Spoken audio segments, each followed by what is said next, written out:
Sumsel United memboyong seluruh pemainnya ke Brunei Darussalam untuk menjalani laga uji coba menghadapi klub Duli Pengiran Muda Pahkota FC. Pertandingan direncanakan berlangsung akhir pekan ini di Hasan Al-Bolkiah National Stadium. Laga ini menjadi uji coba pertama Sumsel United, sekaligus ajang pemanasan sebelum tampil di kompetisi Championship 2025-2026 yang akan dimulai September mendatang.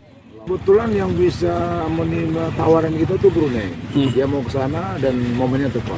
Kalau Liga 1 kan sejak tanggal 30 mereka tidak ada main untuk Liga untuk pertandingan coba lagi karena tanggal 8 dia masuk kompetisi.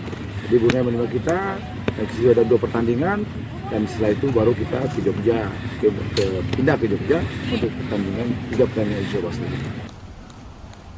Selain mengasah mental dan strategi tim, laga ini juga menjadi tolak ukur awal menghadapi lawan sepadan.